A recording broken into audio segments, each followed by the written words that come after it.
So, take like 32 at this point. I tried to do everything on my YouTube channel, feeding it through, but apparently the connection really hates me.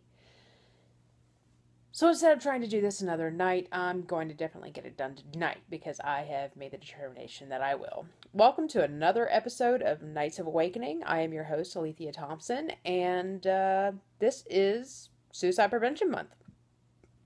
I actually kind of learned that within the last couple of days, but I've been wanting to do this class for a month now, or roughly a month now.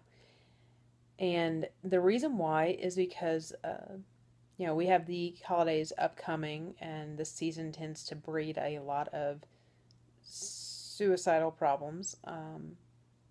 Actually, within the last month, which is another big factor on why I wanted to do this, I helped coordinate an international effort using the American Red Cross to save the life of a very, very near and dear friend who was about to attempt on his life. So the thing that kind of really drove home the idea that I probably should do this class was what happened after he was taken into custody. They started feeding him all of the dribble drabble cookie cutter statements. You're leaving people behind.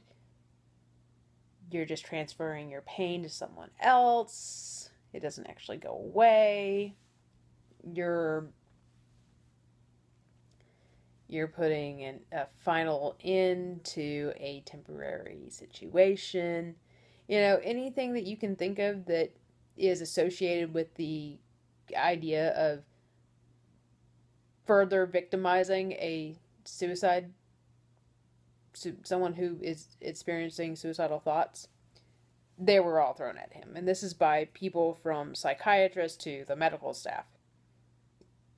What a frustration. Don't get me wrong. If I had any impact on why he decided that he wasn't going to try to attempt on his life again, I'm flattered. I am. But I don't really want people to try to shove that burden onto my friend, to think, oh, okay, well, I should only stay here because of XYZ. No, we want you to work through your problem. And if you're a true friend or someone who is dealing with someone else who is experiencing a crisis, because let's face it, if you are so bad off that you want to commit suicide, you are going through a major crisis in your life. How that person defines what a crisis is may not be the same thing that I define a crisis. And that's something that we also need to understand. Actually, I had been on the phone when the medical team, or after the medical team arrived. I called up there, not realizing that they were actually in the room, but I called up there to check up on my friend, and the person that picked up the phone was like, do you know why he said that he was going to do this? And I told her, and she was like, no, that can't be it. That can't be the reason why. Well, just because you wouldn't react that way based on what the situation was doesn't mean that someone else won't. So just remember that. Keep in mind that for all you know, somebody not knowing what shade of lipstick they're going to wear for their date that night is a major crisis. Like, seriously, that was actually given to us as a scenario that really happened in a teenager's life once. And their teacher managed to talk with them and calm them down, but it was a thing. So we just have to remember that the way you experience a crisis is not necessarily the same way that somebody else will. What you define as a crisis may not be the same thing that is defined as a crisis for someone else. So we should never tell someone that their crisis isn't as unimportant or as important as we think that it is. So going back to cookie cutter statements, we need to address some of the things that people say, and internalize exactly why they're not really good things to say. So we're going to do a little bit of an exercise. I want you to put yourself in a situation or in a feeling of being depressed. If you are actually depressed right now, and you can't go forward with this video, then I have left my email in the bottom, and you can contact me, or you can go to Nights of Awakening and just contact us there through the messaging system, or just contact me directly, and I will do everything that I can to talk with you and help you get the help that you need. We'll work on it. I promise you that I'm here to talk if you need to talk. So,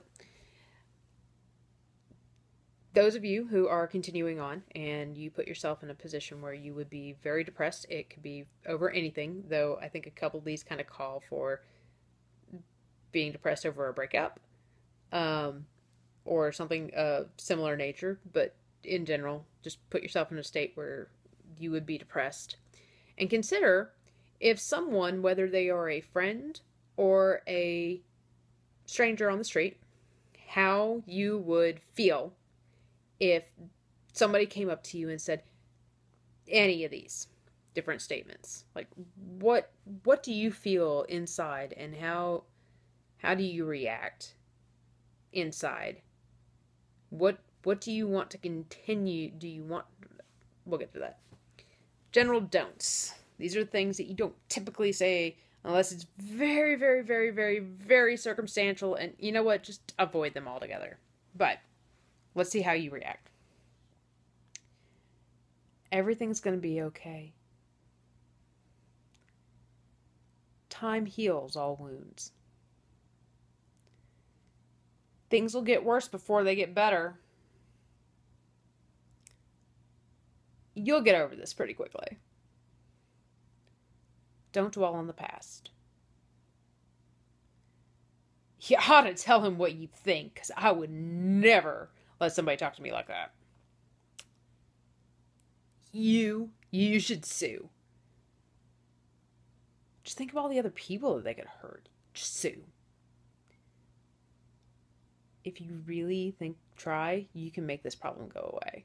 Just, in your mind, block it.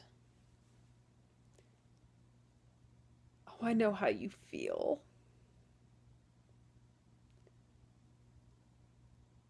God never gives us anything that we can't handle. Everything happens for a reason. You're better off than before. Trust me. He was terrible news. Things could be worse. Don't beat yourself up over this. Don't blame yourself. It wasn't your fault. You still have me.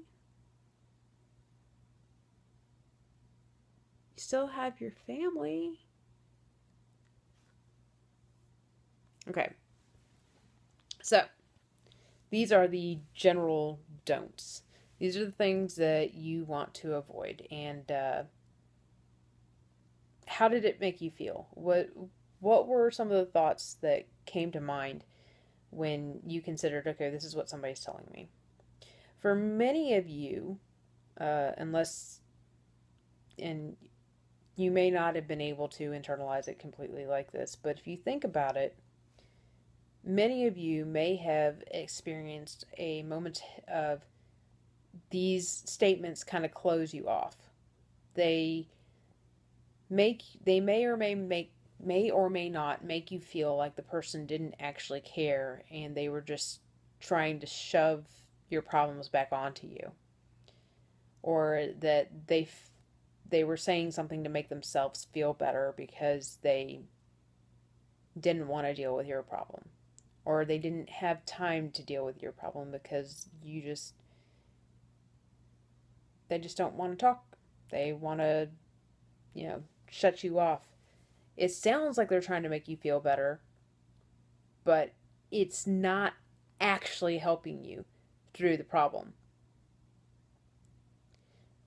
And when we shut people off like that, well, then we can't really work through the problem with the people that we had initially thought that we could trust to work through the problem. It's kind of the same concept of when somebody walks down the street and you just happen to see them.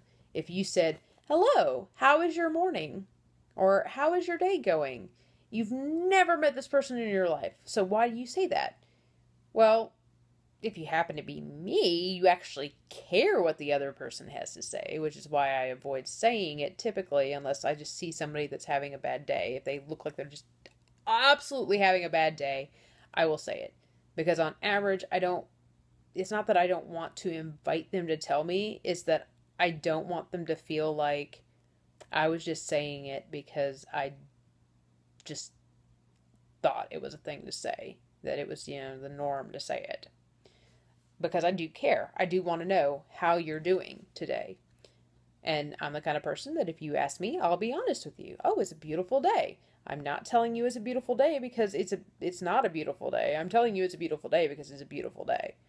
Or if I happen to be having a bad day, I will seriously stop you, turn around and tell you that I'm having a bad day, and I'll give you a snippet of why I'm having a bad day. And it's your decision. You can either think that I'm a real weirdo for doing that. I don't care. Or you can stop and you can say something back. Whether it's words of encouragement or whatnot. Hey, at least you stopped and you said something. And you cared enough to stop. And you were like, oh, well, hey, somebody actually wanted to tell me how their day was. And obviously, if that person's having a bad enough day, they're willing to tell me that they're having a bad enough day. So maybe I do need to say something. But ultimately, it's the same concept, is that if you have someone tell you that or ask you how you're doing on the street, you don't typically, you're just kind of like, they don't really care. So you just say back, oh, it's a good day, automatically. Or if you say it to somebody else, do you honestly care what they're saying? Or do you just kind of say it because it's the normal thing to say? Who knows? You might be like me. You might actually care. But yeah. But you get where I'm going with that. It's very similar. So those were just a couple of don'ts. But there are general rules of how to go about figuring out what you should or shouldn't say. I call them the 3 no-goes under SAD. You don't want to make anybody sad with your communication. So what you don't want to do, you don't want to offer solutions. You should not tell someone exactly what they should do. Comments such as calm down or think of all the people that could become a victim if you don't get back at someone's killer, I don't know, your rapist, etc. I think you get the assailant, the subject in whatever case that you're undergoing. Or you actually don't want to reason out a situation through a logical breakdown either. And that's mostly because when you start logicking it out, before the person's had enough time to get past their initial shock, then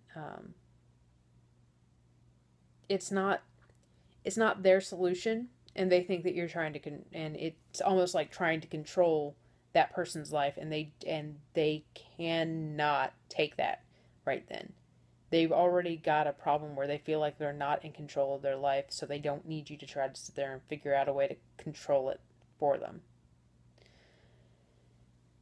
You don't want to avoid, so avoidance is the A. You don't want to avoid talking about a situation. Those of you who have taken the numerous classes on suicide prevention, especially if you're taking them with the PowerPoints in the military. Probably know that one of the things that you want to ask is, are you thinking about committing suicide?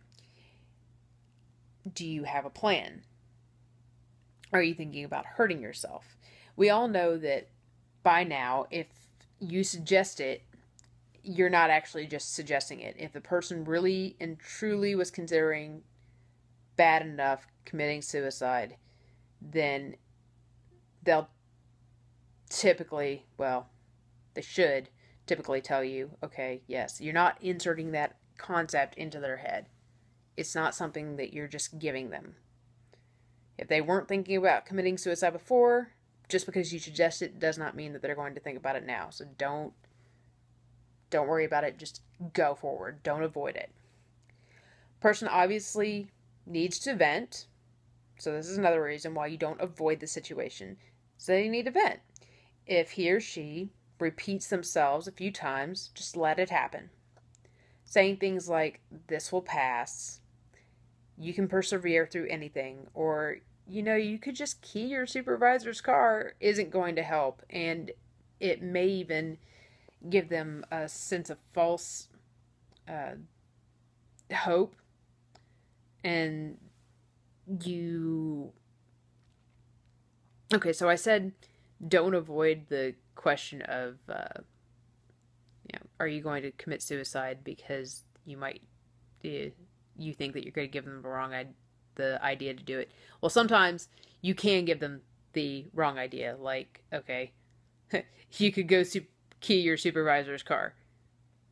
If you're, like crazy Carrie Underwood that wants to go carve her name into the side of a pretty little souped up 4-wheel drive, then, well, yeah, we don't want to put that idea in your head. Because then you'd have even more problems, especially if you're carving your name in there, then they'll know who it was and come after you.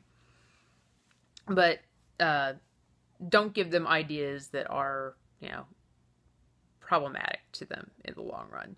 You want to find out if they're having problems enough that they're thinking about harming themselves. That way you can get them the right help that they need. And D stands for disparage. The victim knows more about the situation than you do. And ultimately, they're the ones experiencing the physical, mental, and spiritual effects of the crisis. So don't make it out like you're better than them, that you've experienced something worse than them, or that don't further victimize them, ultimately. Like the victim, there may be another side to the story, too. So don't take sides by disparaging the opposition. So an example would be the various problems that we've been having where the black on white, well, specifically black and police officer problems that have been going on. Obviously, there's always two sides of the story. There's at least two sides of the story. The police officer involved and the individual that got hurt by the police officer involved. We don't know what they are. We don't want to give anybody ideas on how to deal with the police officer, especially now. Or the assailant, or the doctor, or the supervisor, etc. So don't take sides. Just let the person talk. Also avoid telling a story that you think might make them feel better. Self-disclosure is a very, very thin line. I'll give you an example. I teach this class at Force Academy. I've actually only taught it to a very, very select handful of people. And one of the people that ended up going through the course did a test with my friend Charles. He's actually one of the original hosts for Knights of Awakening as well. He did the Labyrinth. But anyways, he came in and he did this very, very convincing scenario, like he was having a serious breakdown. And he was drawing from something that happened to him in his past. And the person who was going through the test, tried to compare losing somebody that he was close to Charles' version of losing somebody that he was close to. My husband, just to give you an idea, because I don't want to disclose exactly who these two were talking about, they lost. But my husband was in another room, and he kept walking by, and he heard what was going on. And after everything was said and done, he came in, and he was like, dude, it's not the same. Losing a distant relative as a pair compared to losing somebody who was with you for most of your life is not the same. And those weren't actually the true situations there, but I'm giving you an idea. He was just like, it's just not the same, and don't ever try to make it out like it's the same, because it's not. And that person's just going to feel like you don't actually care, and you're just looking for a reason to vent your own problems. And it's true.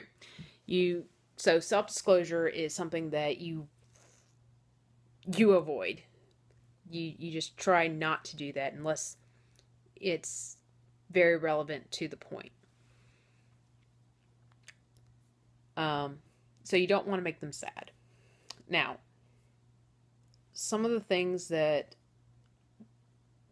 I'm just going to kind of briefly touch on is how to properly approach active listening. Because now you know all the things that you shouldn't say, but we should talk about what you can say. Because timing has to be key in everything that you do say, as far as all the general do's. But to understand the timing, we have to first understand how to actively listen. So, the acronym for active listening that we have in here, in the course that I teach, is ADAPT. It is attention. All your attention should be focused on the other person, on the victim, the person that you are communicating with. Don't interrupt them. Interrupting can cause serious problems. Let the person speak. Ask. If you are unsure about something, don't assume you know it. Ask for clarification. Paraphrase. Try to paraphrase everything you've heard. This will help you determine if you are on the right track, and it allows the other person to know you're actually listening. And finally, tune. Become aware of the other person's emotions. Tuning is important, especially for all of the do's, all the things that you can do, all the things you can say, because some of these are going to sound like they're cookie cutter statements, and you're like, but you just told me not to do cookie cutter statements. If you tune in and you're paying attention to their emotions, you'll know when to ask these questions or when to effectively insert them in so that it generates the best results in that person, and they know that you actually are there to care for their emotional state. So some of the things that you can say: it's okay to cry. And typically, if you're saying that, you want to be in a position where you can allow them the opportunity for an embrace. Or if you happen to have them on the phone, just let them cry. Just let them go, and hopefully them knowing that you're in the room will be of help. What happened? This seems like it's very hard for you. Is there anything I can do to help? Do you need anything? I don't know what to say. You have my condolences. Do you feel like talking about it? Would you like me to help you find someone to talk with? Do you feel like you're going to be okay? There's programs out there that can help you. If you'd like, I can give you some information, or we could even get together and look online for a while. come on over. I know a therapist I could introduce you to. If you need to talk more, let me know. Do you feel there is anything you could have done to prevent this? All of these are supposed to be there to be open-ended doors. You want something that opens the door for you to say something. For example, this seems like it's very hard for you.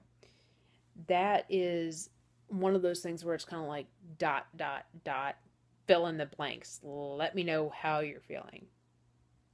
Is there anything I can do to help? Okay, well, that one might open up a whole can of worms. So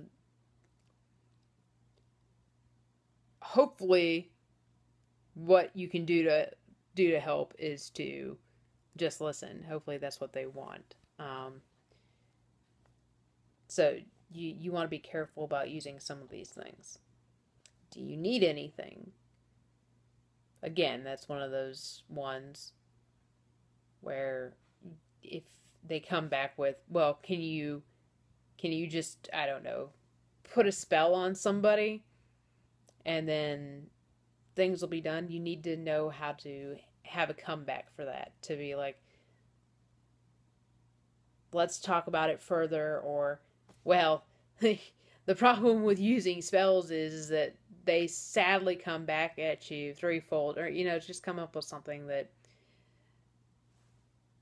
puts it back into, let's talk about what your problem is. So you want to keep it open-ended, but know how you're going to respond to some of the questions that are more abstract or more direct into what you can do for them, because they may say something that's just off the wall and not something you can actually deliver. Would you like me to help you find someone to talk with? This one is obviously at a point where you realize that you're not enough. You don't have the technical ability to be able to completely help them. If they say no, still just let them talk. Let them use you as a sounding board until both of you have pretty much exhausted your time, because sometimes you won't have enough time and you have to go, but you can tell them, hey, get back to me. We'll talk more. Let me know when a good time is for you, etc., etc. I know a therapist I could introduce you to. My suggestion is, if you're going to use that one if you, well, A, if you actually do know a therapist, and B, if it's a therapist that they can see in person, not someone that they can communicate with online. Do you feel there's anything you could have done to prevent this? I mean, that's obviously something that you ask after they start blaming themselves. And then you start getting them to logically think. I mean, we said let's break it down, or don't break it down logically, but that's you. You don't break it down logically. You can get them to help. You can get them to break it down for themselves. But you can't do it, because if you do it, then that doesn't allow them the opportunity to think it through. They just think they're thinking it through you, but they may be thinking about themselves so much that they're not even listening to you anymore.